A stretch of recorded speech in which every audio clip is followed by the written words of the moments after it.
Salam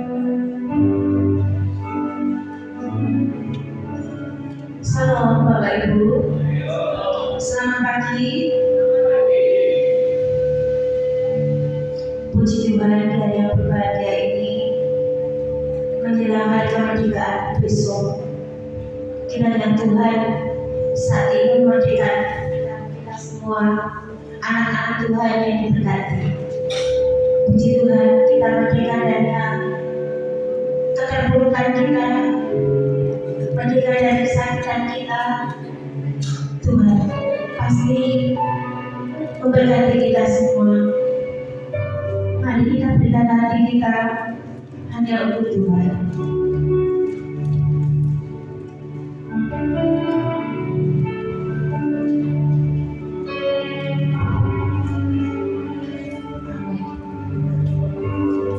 Haleluya.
yang senantiasa merindukan Engkau ya Allah.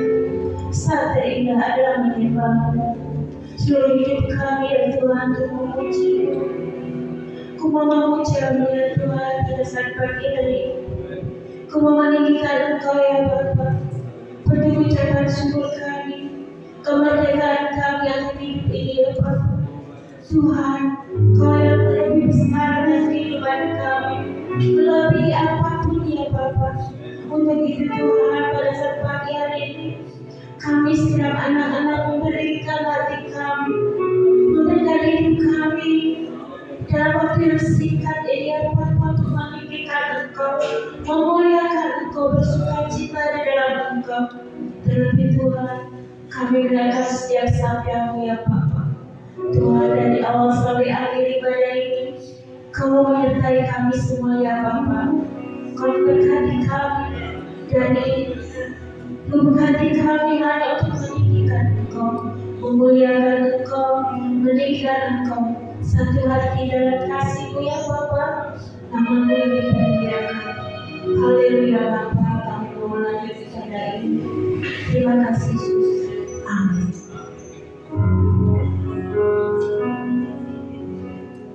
Bapak Ibu sudah siap memuji Tuhan?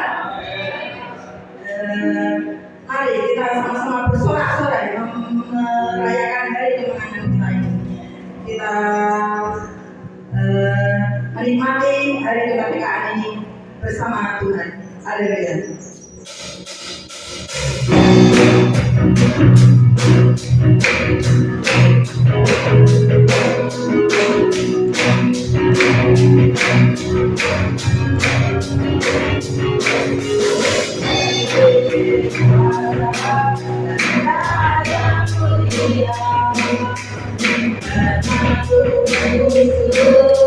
Kita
Silahkan duduk kembali. Kelihatannya kok sudah ngos-ngosan. Puji Tuhan, hari ini luar biasa. Ada sahabat kita yang setia melakukan apapun dalam kehidupan.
Tuhan nyata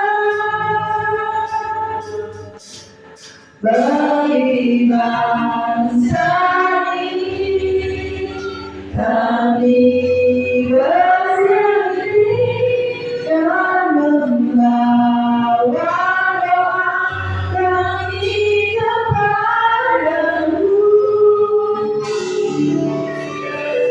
Sesuatu yang besar pasti terjadi. Kamu benar bagi kami.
saat ini kami anak-anakmu hadir di tempat ini, kami menyerahkan seluruh bangsa ini di dalam tangan-Mu. Berkatilah para pemimpin bangsa ini dengan hikmat, kebijaksanaan, dan takut akan Tuhan, agar mereka mampu memimpin bangsa ini menuju keadilan dan kesejahteraan.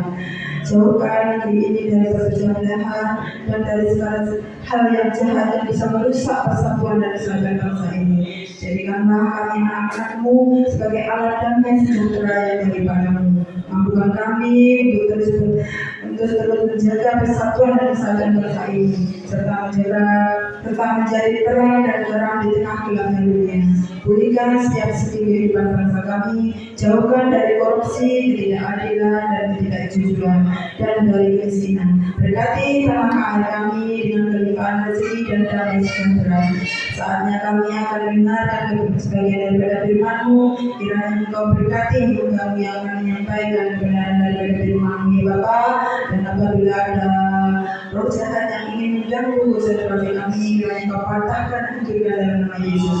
Di dalam nama Tuhan Yesus kami sambut firman-Mu dengan ucapan syukur. Haleluya, amin. Untuk yang bertugas baca firman, silakan.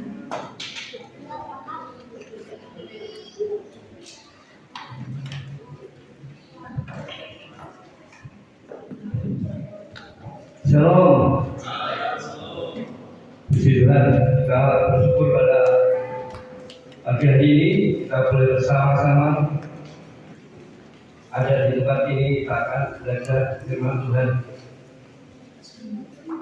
Pada hari ini kita momennya merayakan ulang tahun atau peringatan hari kemerdekaan negara kita Republik Indonesia.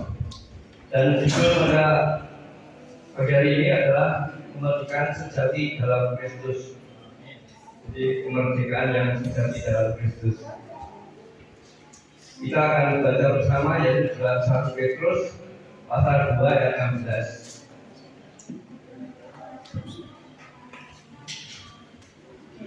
Memang negara kita sudah merdeka kurang lebih 81 tahun yang lalu. Tetapi kemerdekaan itu kadang belum dirasakan semuanya. Dan kita sebagai orang Kristen sebenarnya sudah merdeka ketika kita percaya kepada Yesus dengan sungguh-sungguh. Itu kemerdekaan yang rohani. Tetapi banyak juga orang Kristen yang sebenarnya belum merdeka. Nanti kita akan bahas lebih lanjut. Sudah kita buka dalam 1 Petrus 2 ayat 16. Kita akan baca bersama-sama. 1 Petrus 2 1 Petrus pasal 2 ayat 16. 1, 2, 3. Hiduplah sebagai orang merdeka dan bukan seperti mereka yang telah mendapat kemerdekaan kejahatan, tetapi hiduplah sebagai hamba Allah. Amin.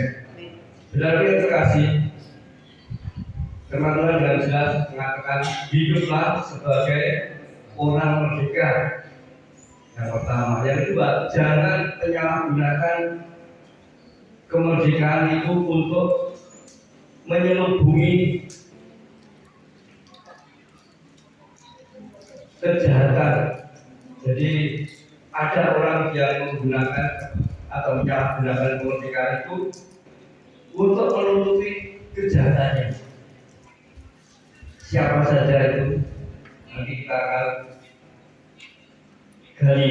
Jadi yang pertama, arti merdeka itu bebas dari dosa. Kalau mungkin dunia katakan merdeka artinya, mungkin bagi Bapak Ibu, saudara semua, apa sih arti merdeka itu? Apa arti merdeka? Bapak Ibu, kalau mungkin dulu para pejuang itu menghadapi para penjajah, bebas dari penjajahan, betul, itu dulu. Kalau sekarang ini, ya mungkin ada penjajah tapi wujudnya lain. Dan setiap keluarga arti merdeka itu tidak sama. Jadi kalau di sekolah-sekolah itu diajarkan merdeka berarti kita bebas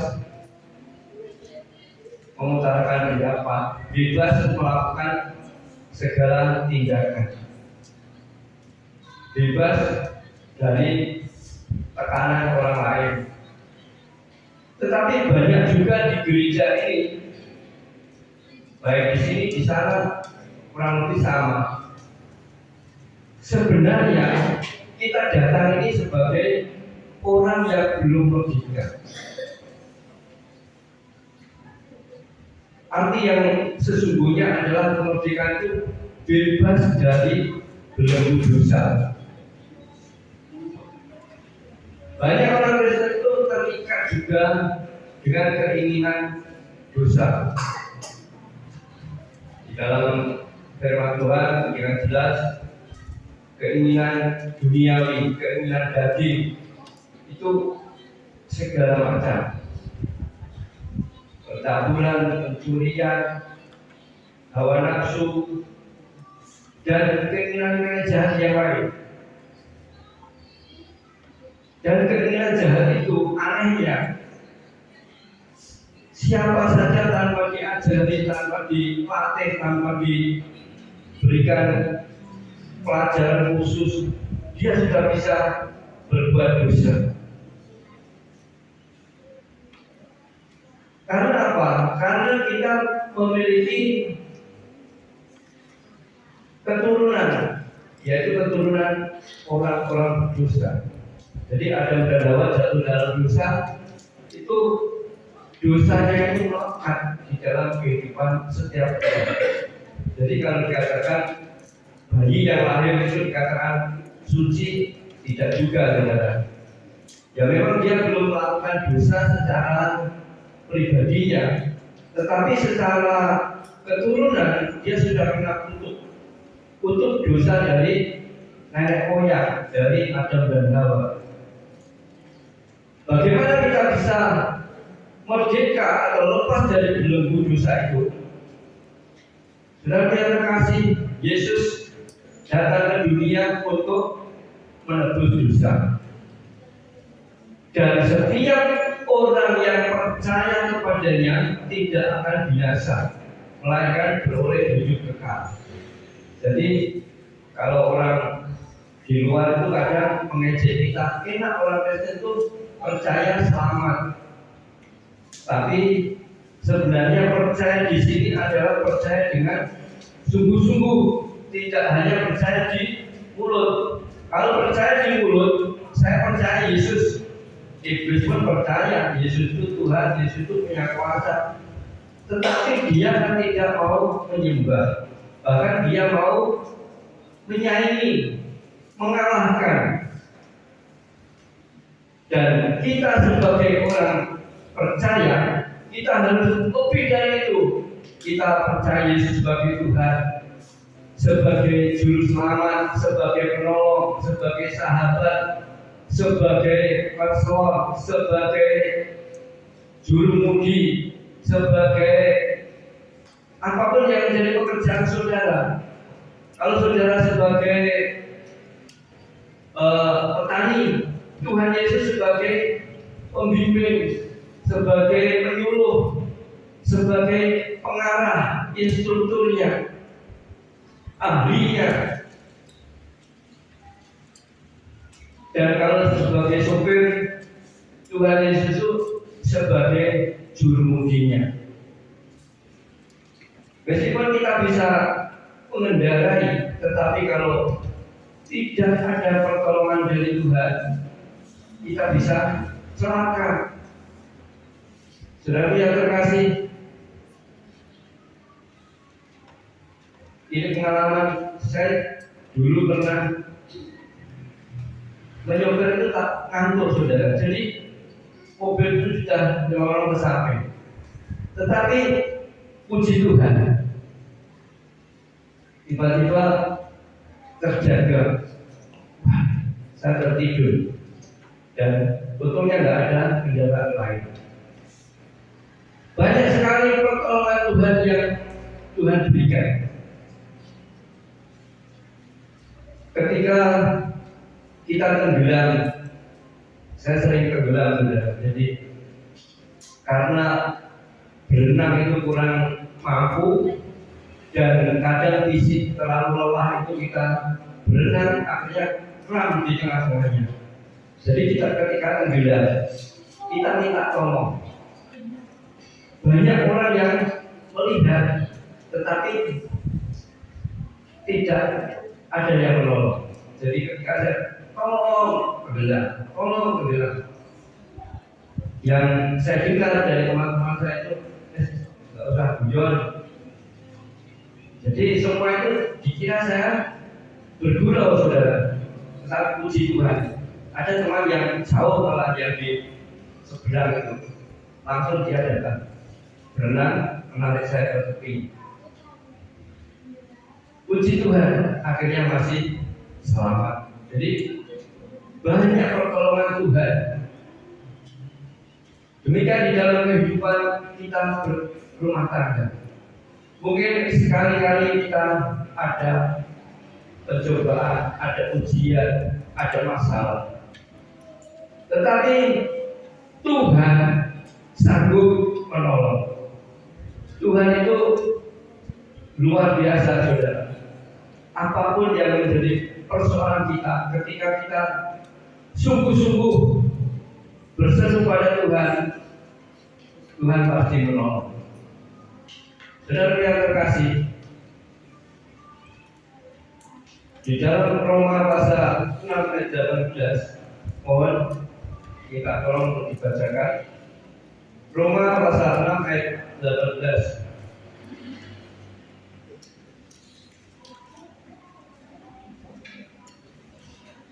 Mungkin ada yang sudah menemukan bisa membacakannya.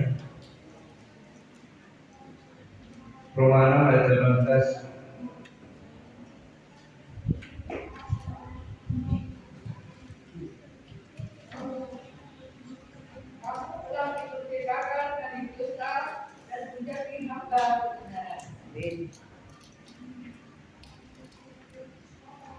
Puji Tuhan. Inilah yang menjadi komitmen kita.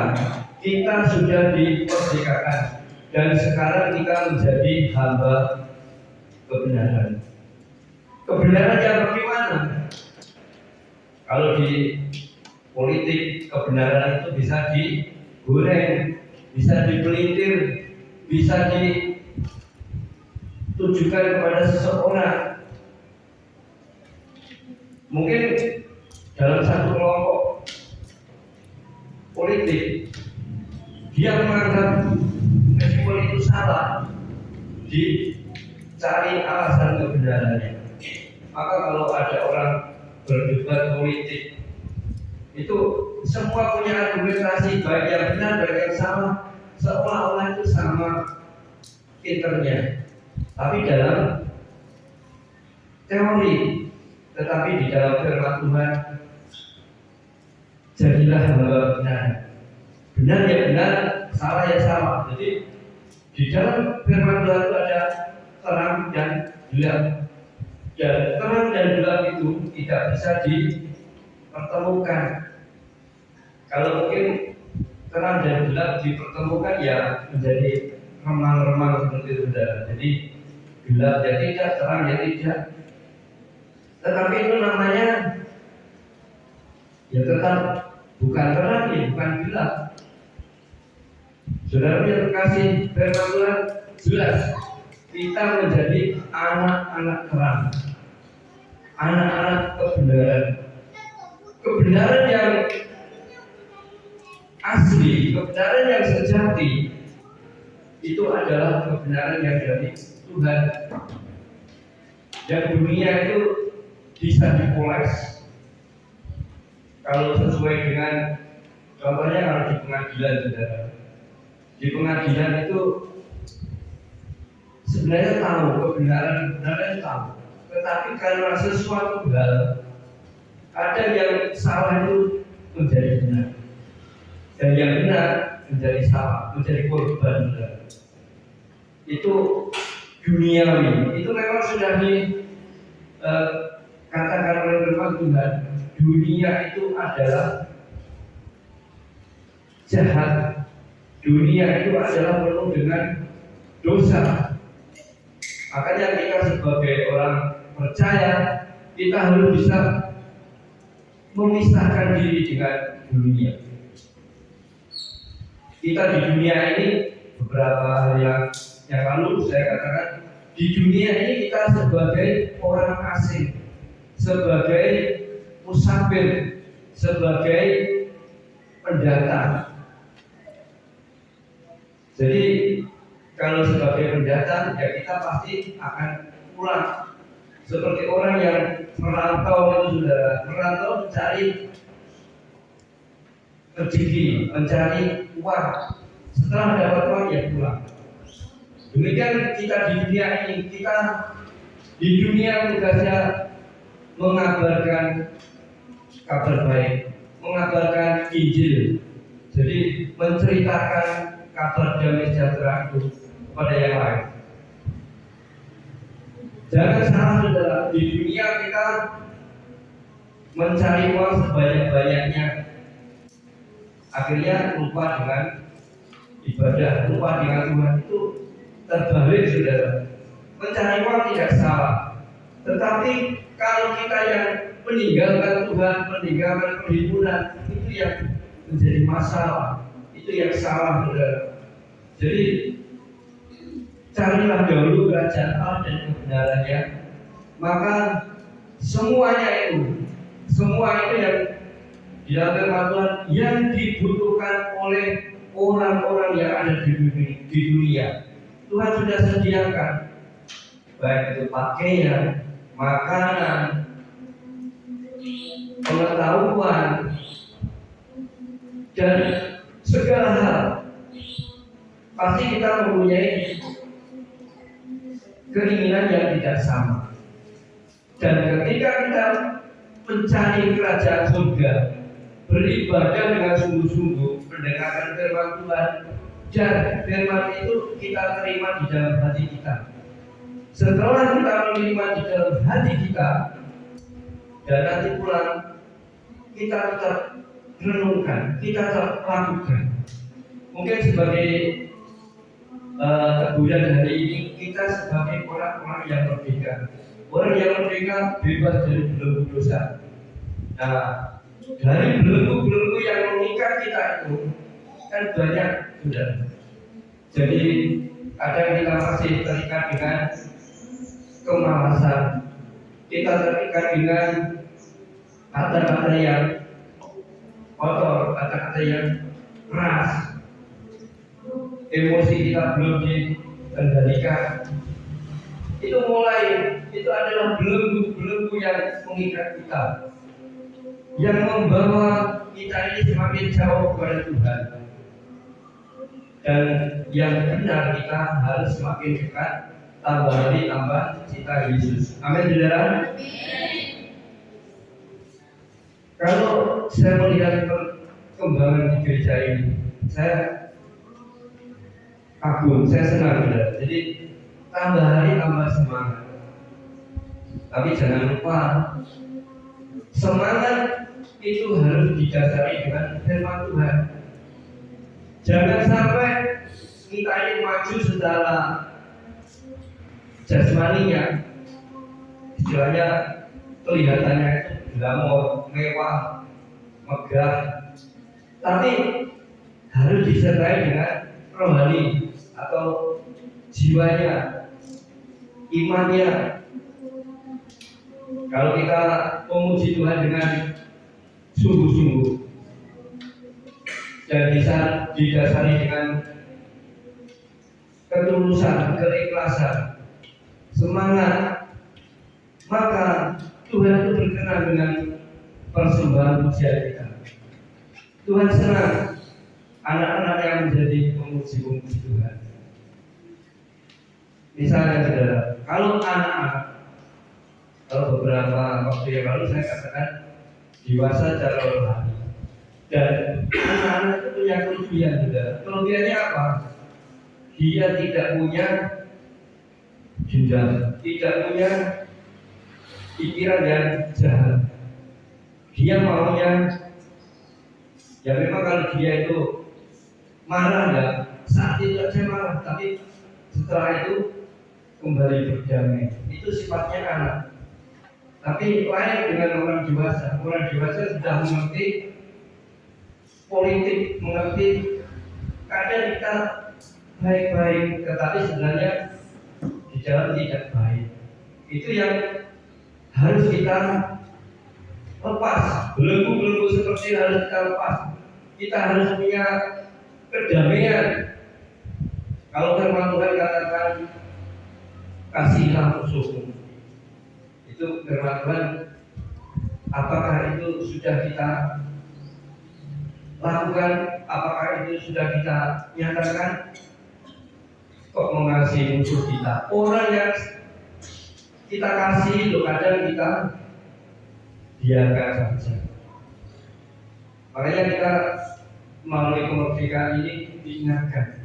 Merdeka itu bukan berarti kita bebas sebebas-bebasnya, bebas ke sana, bebas kemari. Tidak, saudara. Kebebasan yang kita gunakan itu adalah kebebasan yang ada aturannya. Kalau di dalam firman Tuhan kita menurut firman Tuhan, jangan sampai keluar, jangan sampai bertentangan dengan firman Tuhan. Kalau di dunia kita ya harus menurut peraturan pemerintah. Kalau misalnya 17 Agustus kita pasang bendera, kita ikut. Pasang umbul-umbul, kita ikut. Kita membersihkan lingkungan, kita ikut. Kita cari yang positifnya saja. Jadi semua itu baik. Karena apa? Karena untuk memberikan semangat kepada bangsa ini. Kalau yang dulu sudah melawan penjajah, ya kita tidak merasakan itu. Ya mungkin hari ini kita santai-santai karena tidak ada yang menyerang, tidak ada yang melawan. Bagaimana kalau kita ini tidak mengisi kemerdekaan kita? Ya suatu saat kita akan dijajah. Tapi penjajahannya itu berbeda, saudara. Kalau hari ini penjajahan itu dimulai dari perekonomian. Jadi ekonomi yang lemah itu seolah-olah akan tertinggal, akan semakin sulit. Karena perusahaan-perusahaan yang besar itu dia akan menggunakan retailnya atau jaringannya. Dia itu bahkan dengan operasi merah putih ini tujuannya baik, saudara, tapi pelaksanaannya itu kadang susah atau belum tentu setiap desa itu mumpuni, mampu, karena sumber dayanya tidak sama. Demikian di dalam kehidupan kita sebagai orang percaya. Bagaimana kita harus bersikap? Yang kedua adalah hidup sebagai hamba Allah. Jadi kalau yang pertama tadi bebas dari belenggu dosa.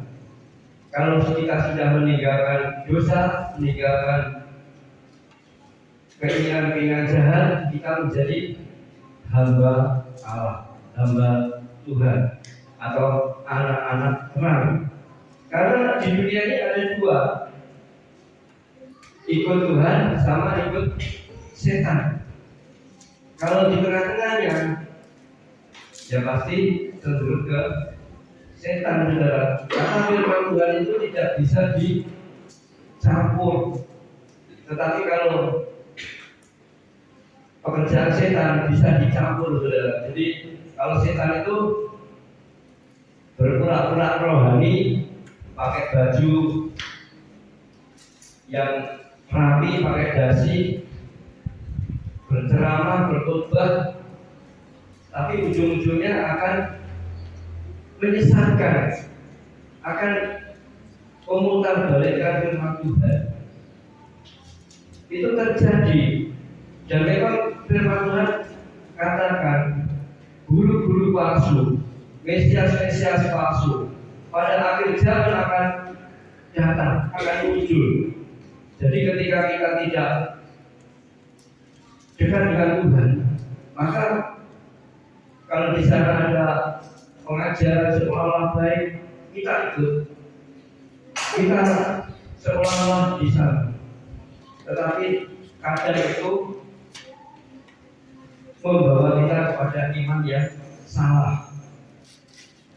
Bagaimana kita bisa menjadi hamba Tuhan atau dikatakan hamba Tuhan? Ya kita harus lahir baru. Kita harus memiliki sikap yang seperti Kristus, mempunyai kasih, memiliki damai sejahtera, suka memberi, suka mengampuni, suka menolong, banyak sekali. Jadi di dalam 1 Petrus pasal 2 ayat 18 tadi, di sana kita harus menjadi hamba Allah. Hamba artinya, jadi kalau hamba itu naik selanjutnya, jadi dikatakan Yunani doulos, yang berarti hamba atau budak.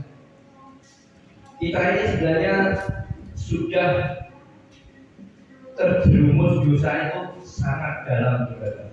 Ibarat benang itu sudah ruwet, diatasi satu, satunya masih ruwet, diatasi satu, satunya masih ruwet.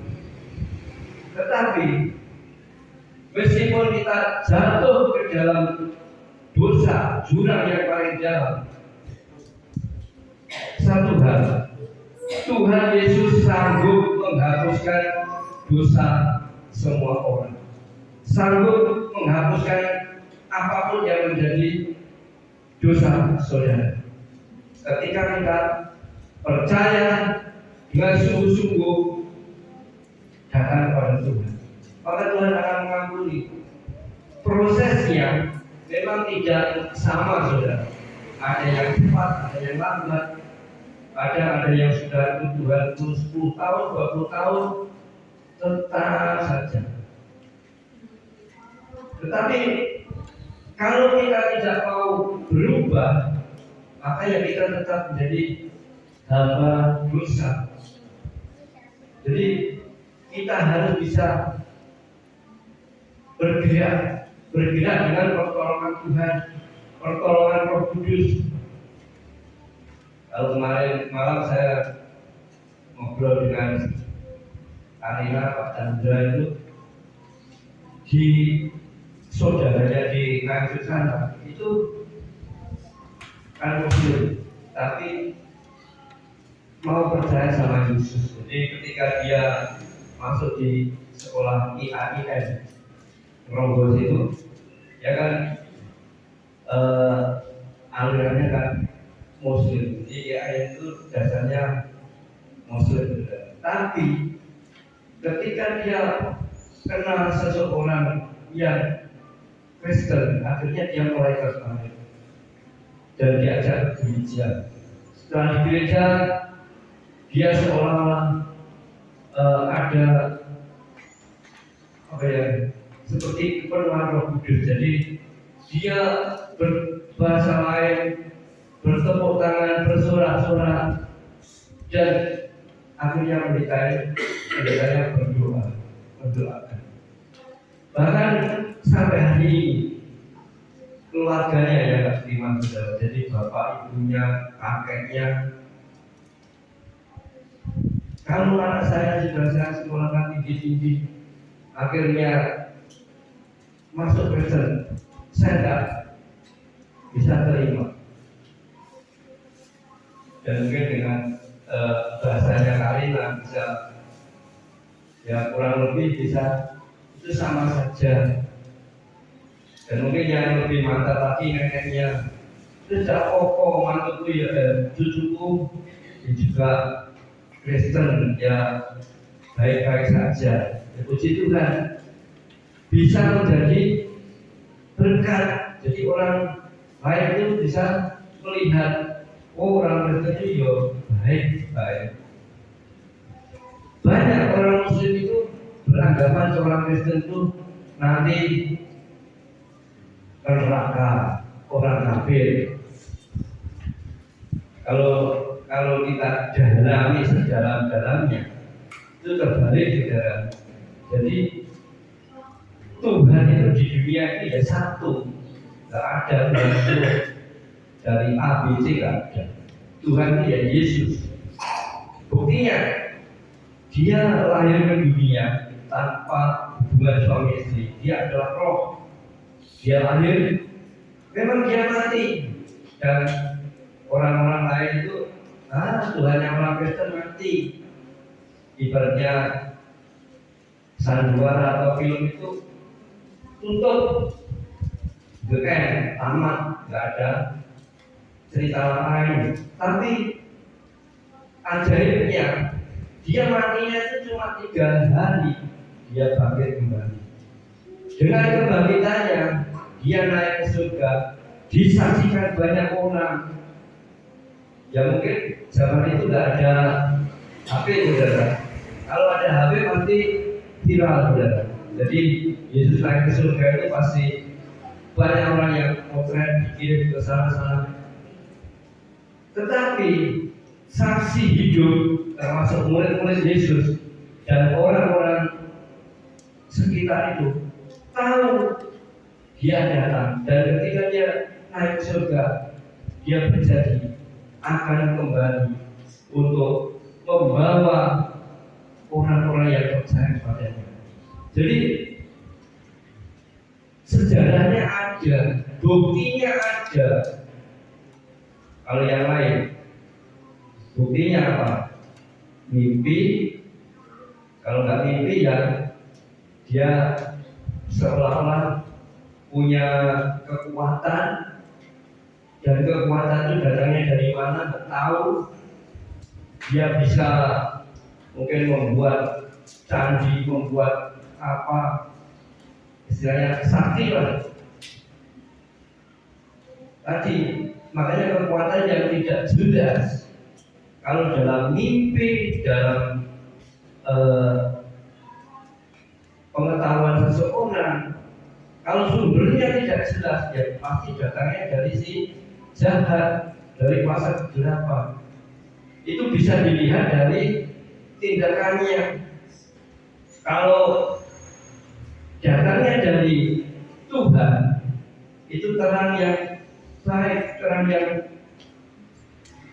yang menyinari segala kehidupan kita menuju kepada kebaikan. Tapi kalau datangnya dari si jahat, ya pasti buahnya ada kejahatan.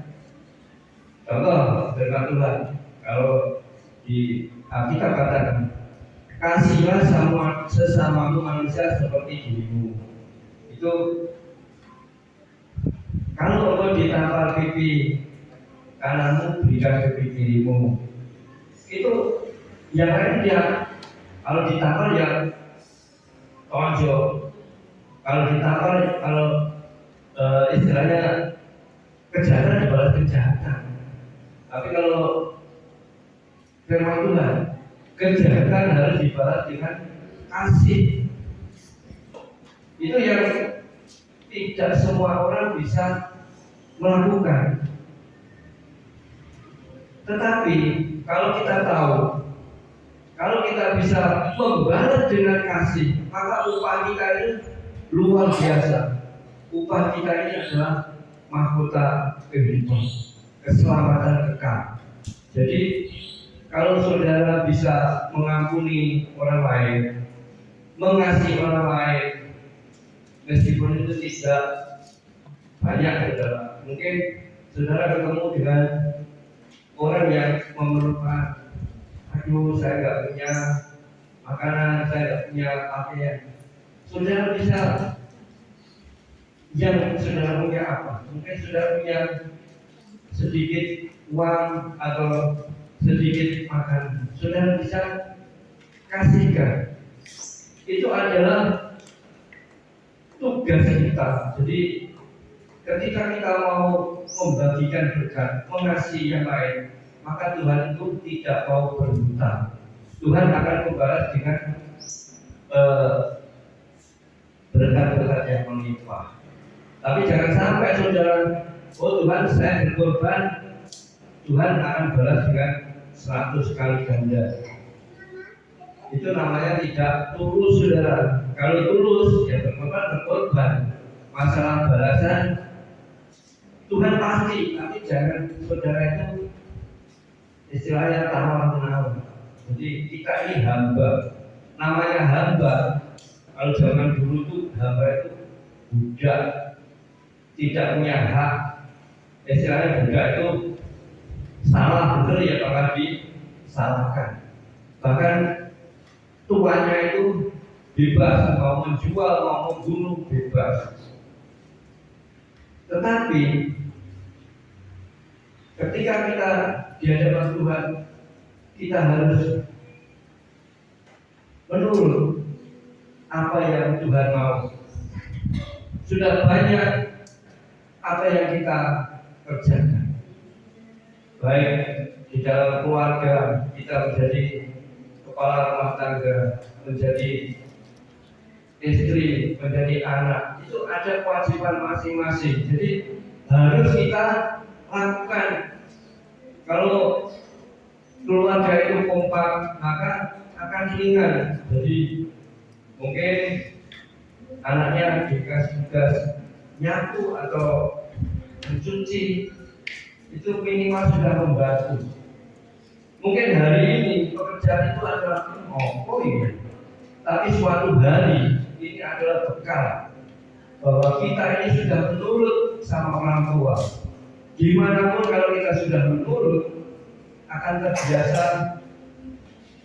kebiasaan yang baik.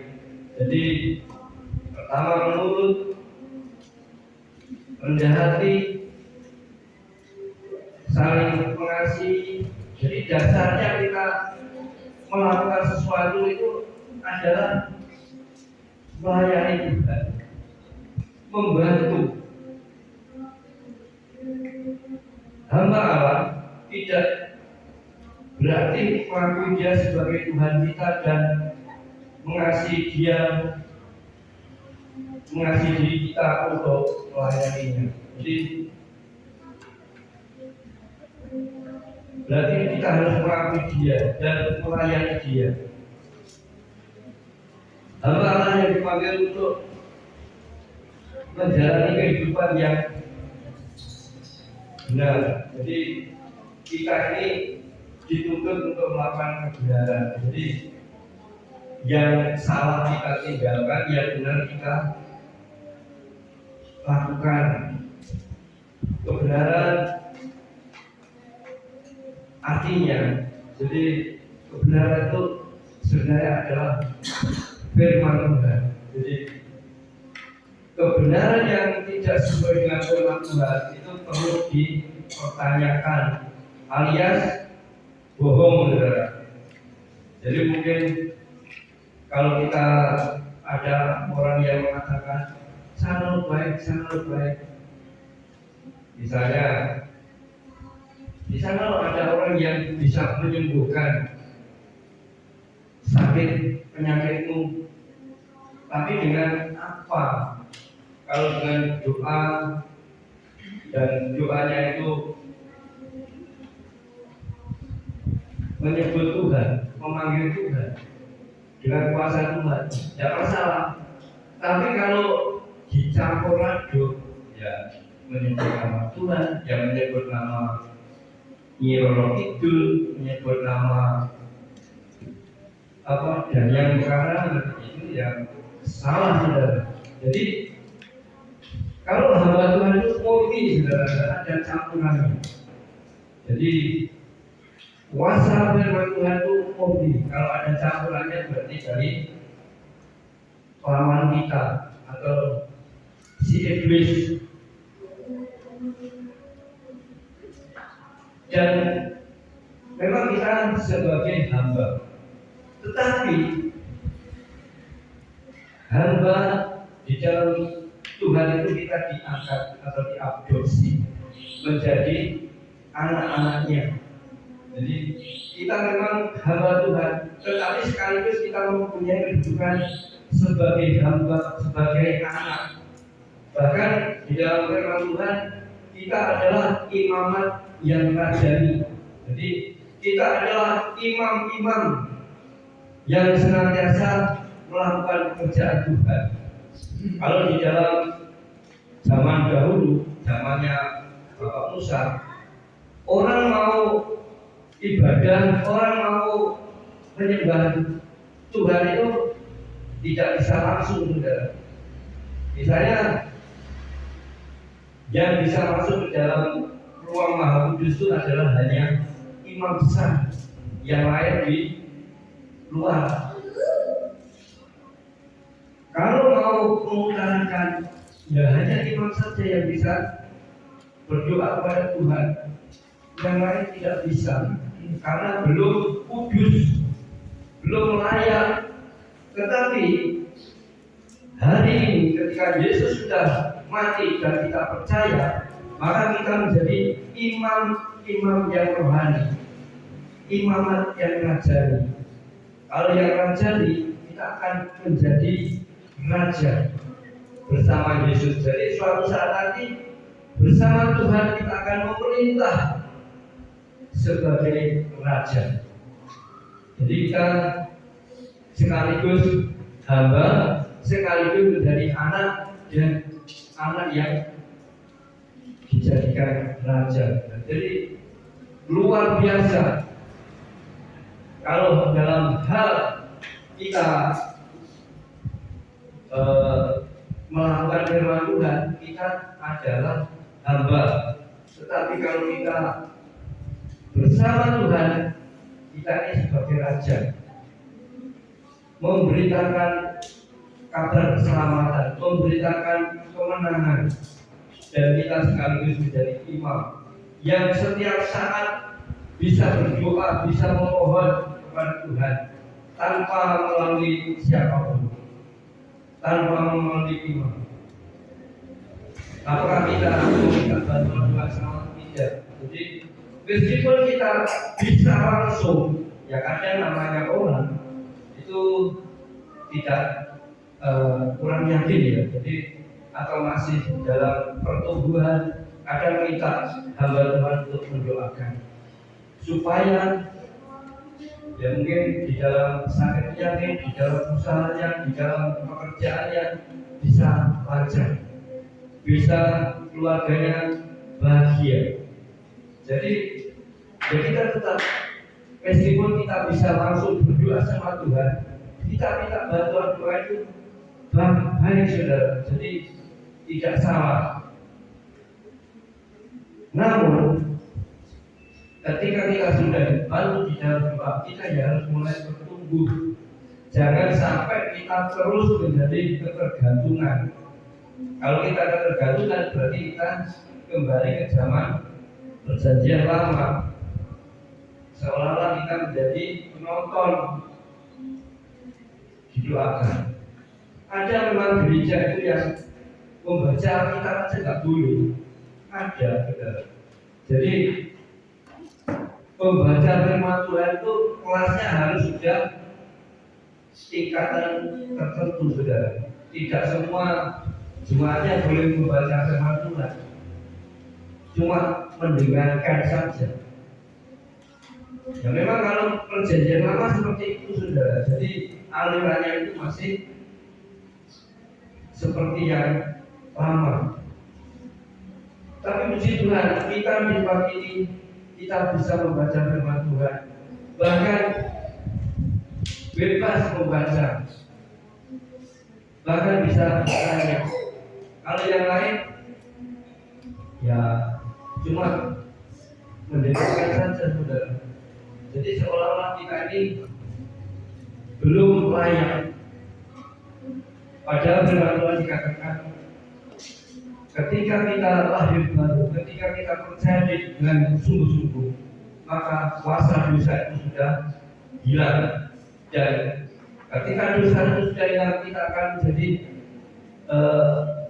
orang yang merdeka, yang bebas, menjadi imamat yang hajani, yaitu menjadi sahabat Yesus. Jadi Yesus itu bisa dikategorikan sahabat kita. Yesus sebagai Tuhan. Makanya orang di luar Kristen, Tuhan yang paling dekat itu Yesus. Bisa dipanggil Bapa, dia dipanggil sebagai sahabat. Kalau yang lain, cara memanggilnya aja pakai pengeras, berarti jual.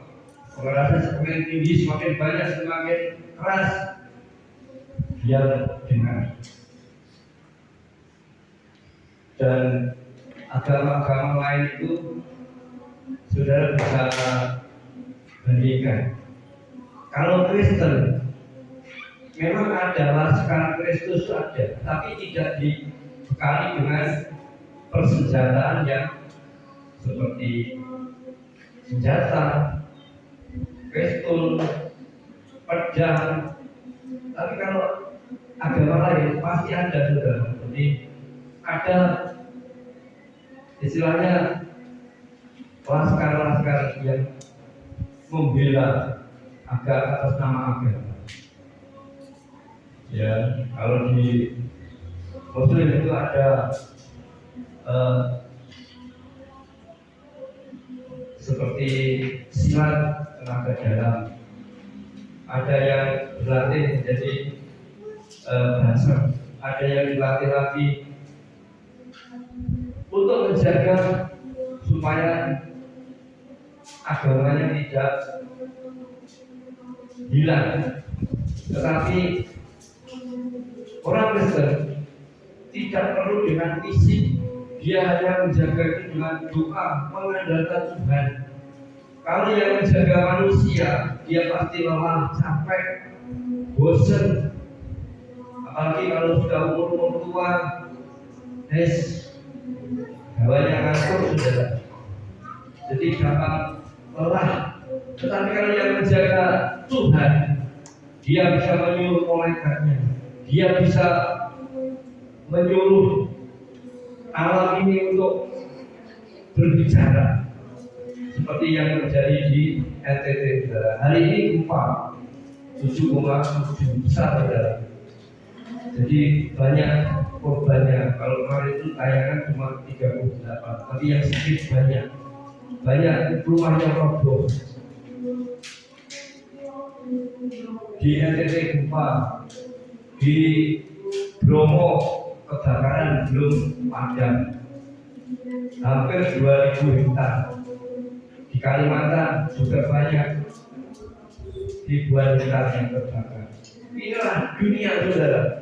Jadi kabar-kabar yang menyusahkan itu banyak terjadi. Tetapi sebagai orang percaya,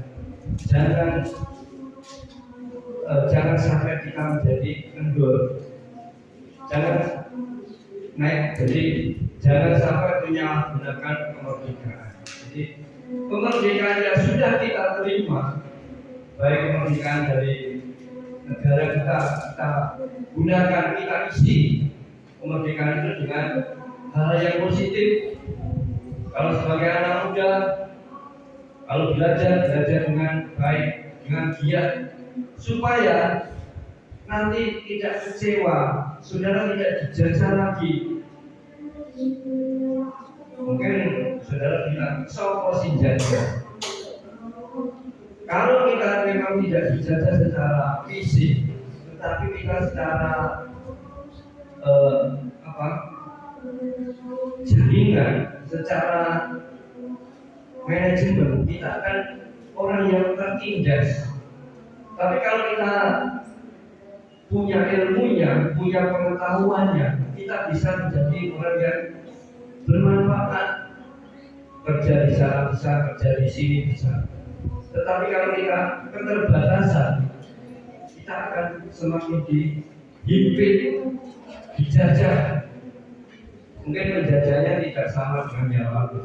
Kalau dulu kita dijajah itu nggak boleh, misalnya nggak boleh berkumpul-kumpul seperti ini. Kalau kita punya tanaman yang banyak, pasti dirampas. Kita cuma dikasih sedikit. Kita bekerja nggak diberi upah, bahkan nggak diberi makan. Tetapi penjajahan sekarang ini lain, saudara. Jadi penjajahan itu dengan memakai metode yang berbeda. Kalau dulu penjajahannya itu Belanda, kalau sekarang itu bisa penjajahannya itu orang-orang kita sendiri. Jadi dengan berbagai macam dalil, dengan menggunakan uang yang begitu tinggi, akhirnya menyusahkan yang lain. Atau dengan bekerja sama tapi perbandingannya tidak sebanding, itu juga namanya menjajah. Banyak pekerjaan yang menawarkan kerjasama. Jadi kerjasama nanti keuntungannya dibagi 50-50, itu masih baik, saudara. Ada yang menawarkan 70-30. Jadi untuk yang punya modal 70, yang tidak bermodal 30. Itu saja sudah tidak adil, saudara. Jadi tetapi hal seperti itu ya tetap kita menjaga, karena pilihannya yang baik tidak ada, pilihannya yang lebih enak nggak ada. Kadang kita kerja, kalau orang Jawa kerja kadang rugi, seperti Mas Elia kadang ditipu lagi itu, nah, seperti itu. Tapi itu adalah pelajaran, jadi pasti ada hikmahnya. Semua orang, semua pekerjaan pasti ada tantangannya. Awalnya pasti susah, itu semua mengalami. Bahkan jatuh bangun itu biasa. Tetapi kita harus punya strategi. Bagaimana jangan sampai kita tipu. Ya kita harus belajar dengan orang yang sudah berpengalaman. Dan kita harus hati-hati. Jangan sampai tawaran itu baik, tetapi merugikan. Misalnya ada pekerjaan, ya kita senang, semangat, tetapi kita harus tahu apa dulu. Kalau itu kita mampu ya kita kerjakan, kalau nggak mampu ya kita belajar dulu. Nggak perlu nekat atau tidak perlu ngoyo. Lalu yang terkasih, jadi banyak orang itu menyalahgunakan kemerdekaan, jadi menyelubungi kejahatan. Jadi istilahnya kalau orang politik itu seperti itu.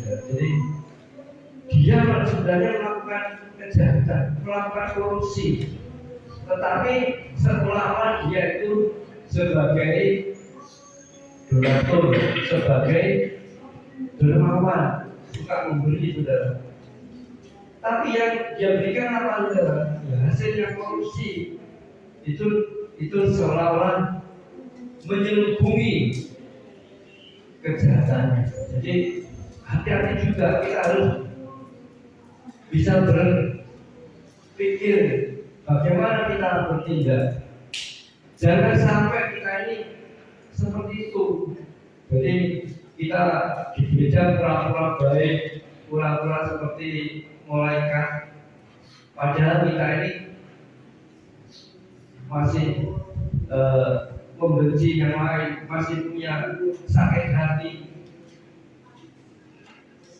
Kalau bilang sakit hati atau apa ya, kepahitan, itu tanya sama di Grace ya.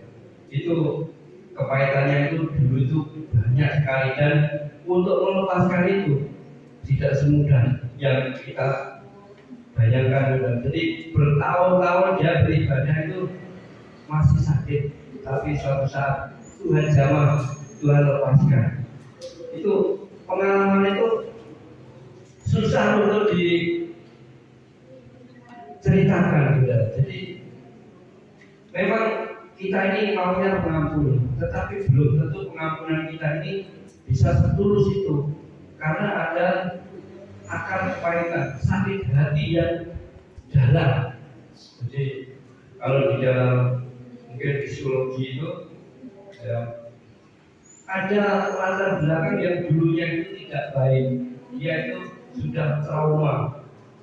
Jadi dengan trauma itu membawa dia itu seolah-olah menjadi pendendam, menjadi pembenci. Tetapi puji Tuhan, firman Tuhan mengajarkan kasihlah sesama manusia, kasihlah musuhmu.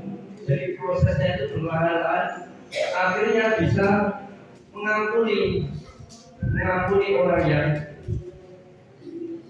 membenci, menyakiti. Contohnya Tuhan itu disakiti, bahkan Tuhan itu mau dibunuh aja dia sudah mengampuni. Jadi sementara Romawi yang mau menangkap Yesus itu sama Petrus kan di penggal telinga dipotong. Tuhan berdoa menyambung, akhirnya dia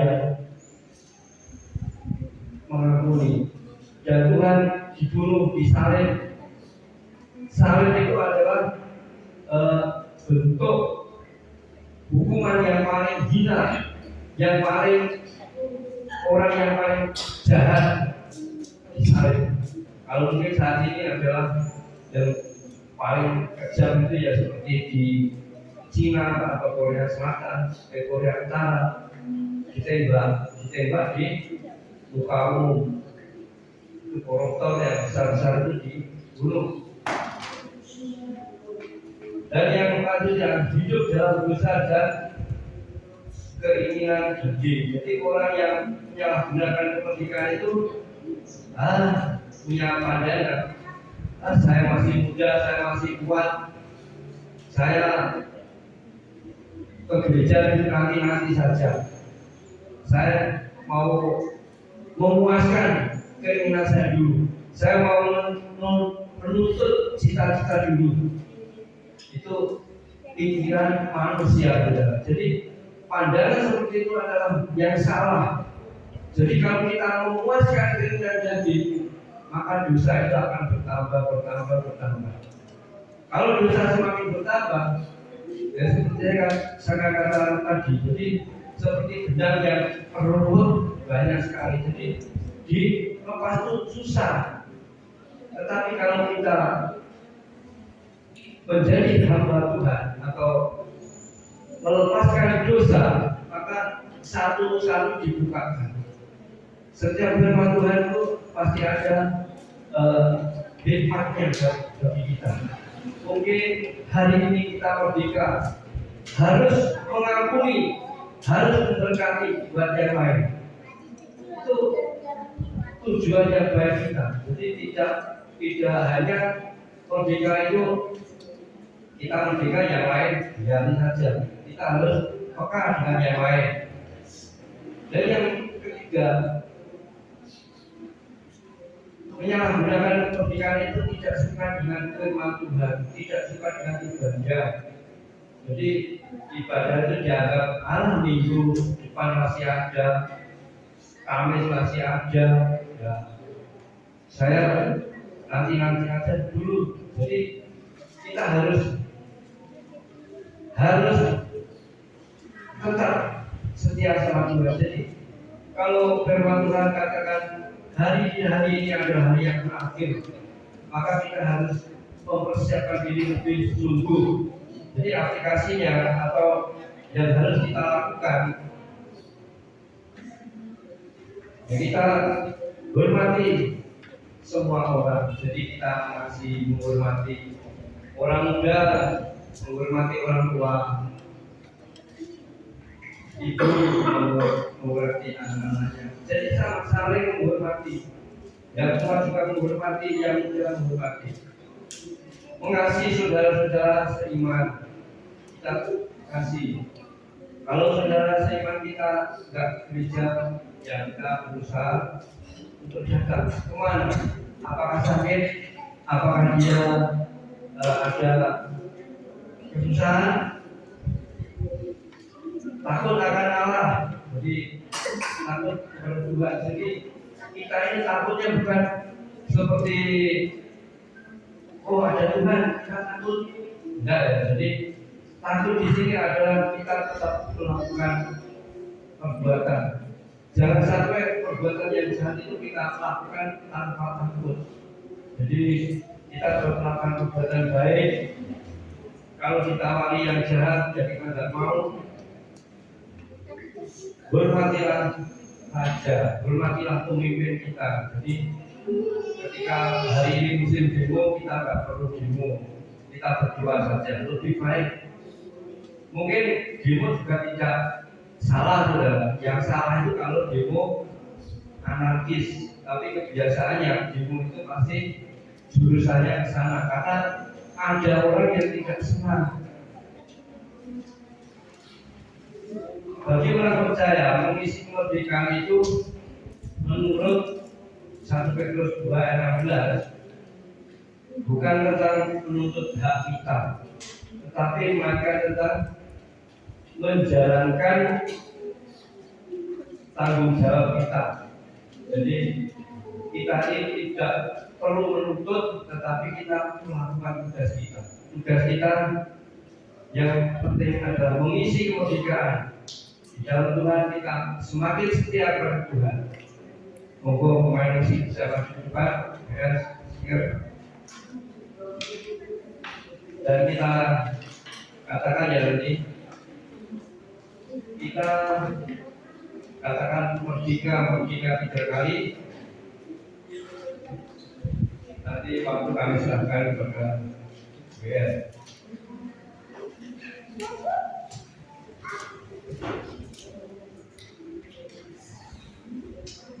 Jadi kita sebagai orang Kristen, kita juga berpartisipasi untuk merayakan. Ya mungkin di tempat ini tanggal 29 jam 5 sore ada ibadah perayaan HUT RI 81. Kita bisa hadir karena di sana banyak gereja-gereja yang sudah saya undang. Jadi itu nanti akan event yang besar, jadi kurang lebih 250 sampai 300. Kami dapat berdiri, kita akan berikan semangat. Moga berdiri.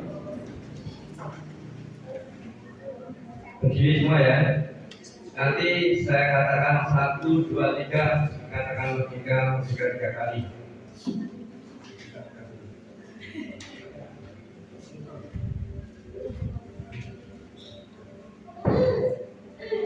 Ya bendera bisa di bawah, benderanya.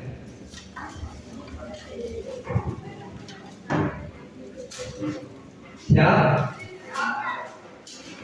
1, 2, 3. Merdeka! Merdeka! Merdeka! Puji Tuhan,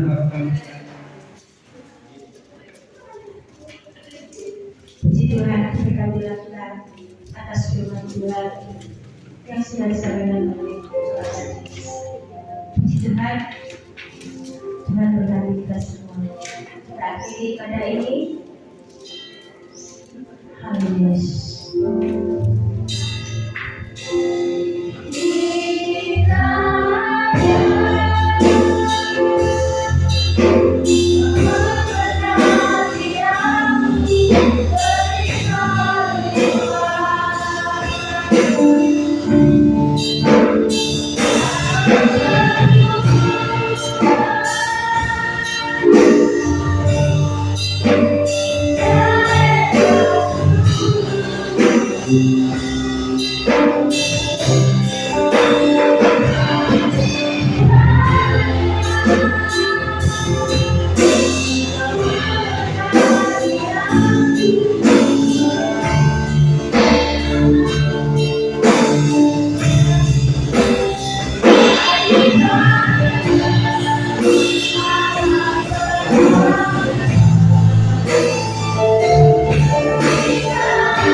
kalau pada saat pagi dalam siang hari ini kami ada seperti terjaga, itu oleh karena juga yang sangat terlibatkan di dalam kehidupan kami.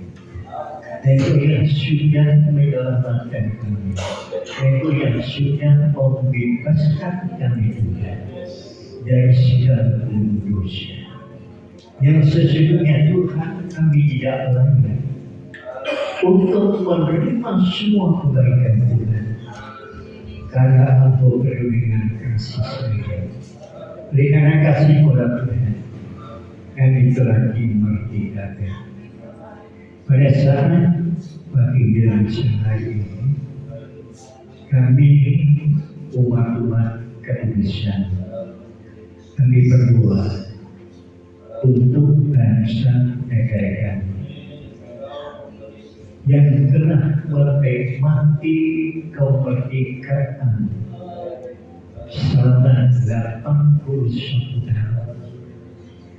Di secara fisik, tetapi sesungguhnya Tuhan, masih banyak, bahkan jutaan jiwa yang masih diikat oleh kuasa dosa dengan berbagai dosa dan kejahatan yang telah mengganggu bangsa kami.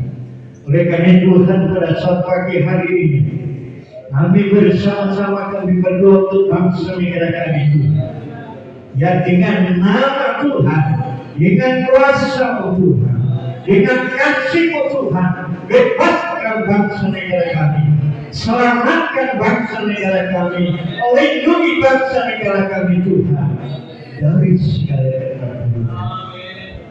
Terima kasih Bapa di surga. Besok adalah puncak daripada semua apa yang sudah dilakukan dan dilaksanakan oleh bangsa yang kiranya Tuhan benar-benar kemerdekaan itu dinikmati dari seluruh lapisan bangsa Indonesia.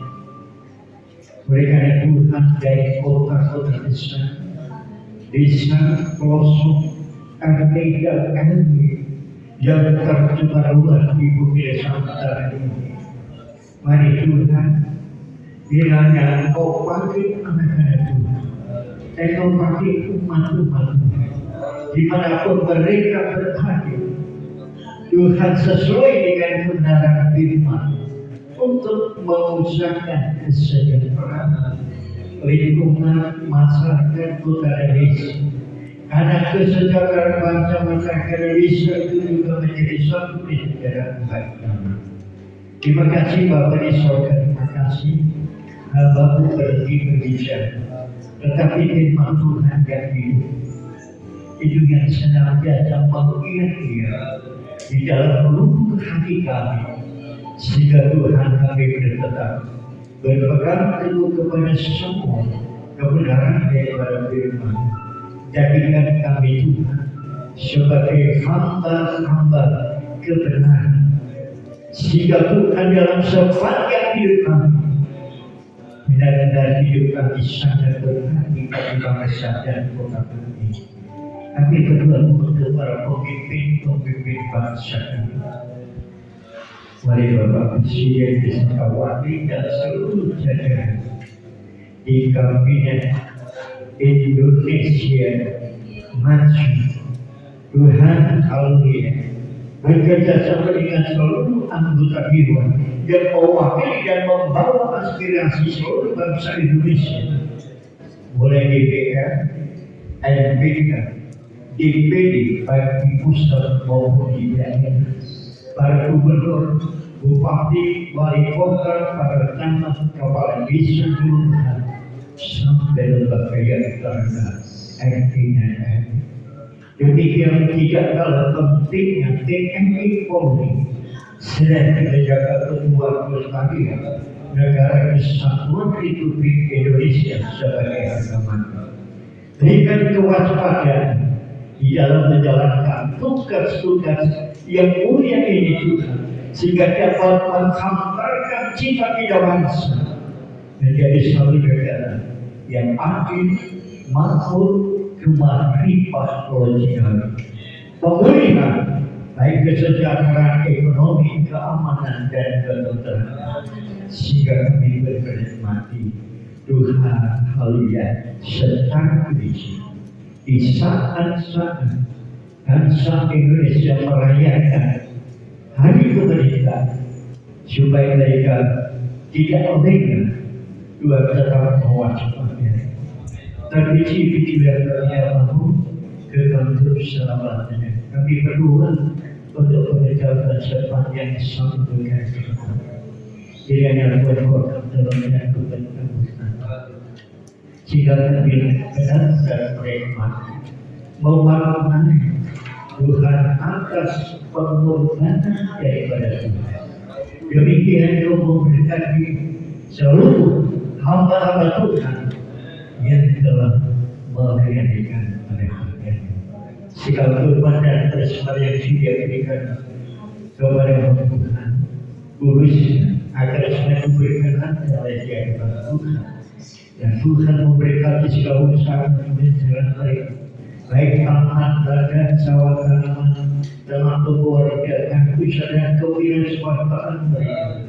Tuhan kau berkati, berkat limpah Tuhan sehingga tidaknya mampu yang dikerjakan. Terima kasih Bapak di surga, terima kasih semua yang kami serahkan di dalam berkati seluruh jemaat tanpa terkecuali, sehingga kami boleh menikmati dan hati kami penuh dengan ucapan syukur kepada Tuhan. Terima kasih Bapak, terima kasih. Sebentar kami akan berpisah dengan kembali ke tempat penghidupan. Yang kiranya Tuhan engkau tuntut, engkau serta engkau memutuskan dengan bangsa sampai tiba di baginda selamat dan sejahtera, dan kembali Tuhan apa yang kami inginkan dan apa yang kami kerjakan. Terima kasih Bapak di surga, terima kasih sekali saudaraku yang dikasihi Tuhan. Saudara kita merintahkan rumah ibadah, ulang firman kita masing-masing ayat kedua belakangan. Bahwa dan terimalah berkat rahmat anugerah daripada Allah, damai sejahtera kasih sayang daripada Putra yang tunggal, persekutuan perkataan Roh Kudus di dalam satu kesatuan di dalam nama Tuhan Yesus Kristus. Kita akan awal dari saat pagi hari ini sampai pada Natal Tuhan Yesus datang yang dari kedua. Terpujilah bagi namamu kekal untuk selama-lamanya. Kami sudah duduk dan mengucap syukur di dalam nama Tuhan Yesus Kristus sebagai juru selamat dan Gembala agung kami. Haleluya.